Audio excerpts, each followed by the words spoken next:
We have epistemology, which is going to have a bunch of different areas that it taps into. It doesn't have two nice like subcategories like that. I wish it did. But yeah, so I think that covers the four main areas of philosophy. So any questions about any of these categories so far? Or we can talk about philosophical questions. Oh, the silent black boxes. Ah. Okay, so the next thing that I want to talk about is the value of asking these kinds of questions, right? So in a lot of cases, what you're going to see, and like Bertrand Russell talks about in one of our first readings, The Value of Philosophy, right here by Bertrand Russell. The idea here, right, is that philosophy is going to be valuable not because of the answers to the questions. And I know that sounds counterintuitive, but because of the questions themselves.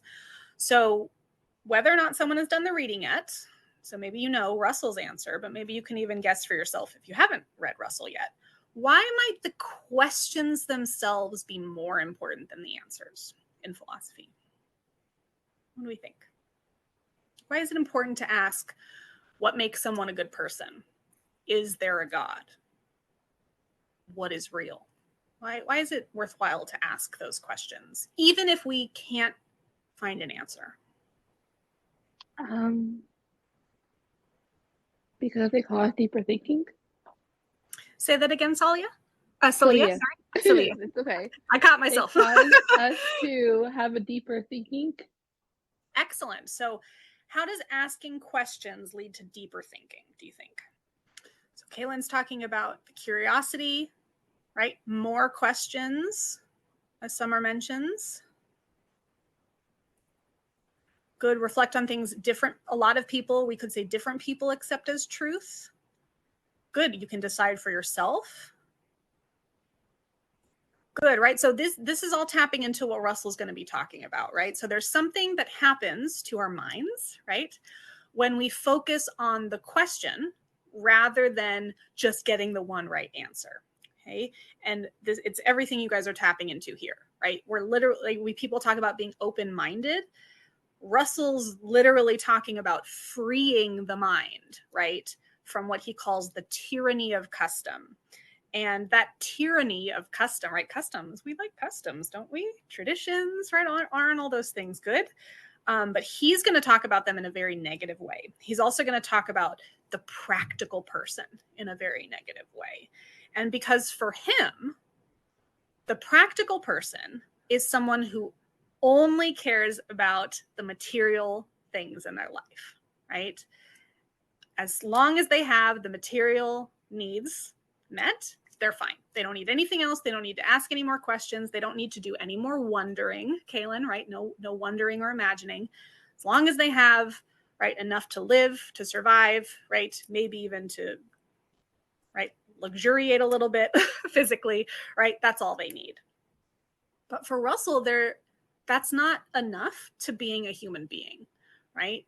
Just having all of our physical needs met, even to a point of abundance, is not going to make for a meaningful, worthwhile life, right? And so it's that opening, that freeing the mind from the idea that that's the only thing we should be working towards, and asking ourselves what other things are worthwhile. And so it's that opening of the mind, that process where, again, you will become a bigger person if you never decide you know what the answer is, right? So if I expand my mind a little bit, and then I think I've uncovered the right answer, well, my mind got a little bit bigger.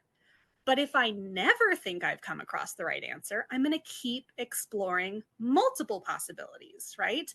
And so the idea is that you become, and I love this line in Russell, it's my favorite, and I hate to say, but it couldn't be more relevant than right now, this world we're living in. But he says that studying philosophy, asking the questions, makes you a citizen of the universe, not of one walled city at war with the rest, right?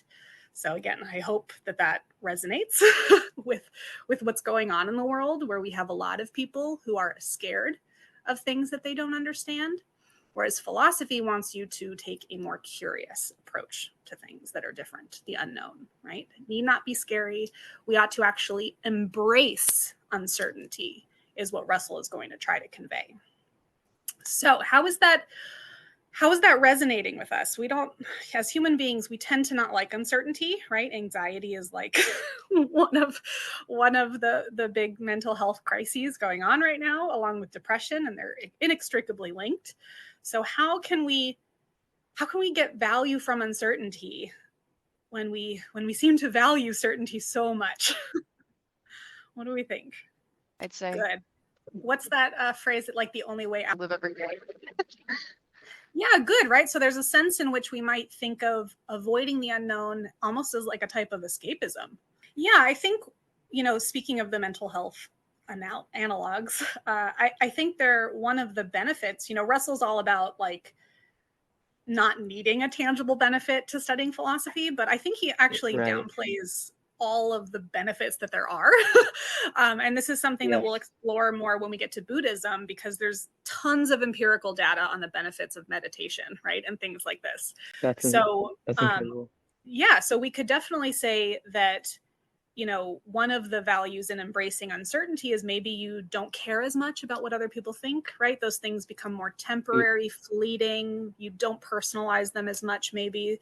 That's an invaluable life skill, in my opinion.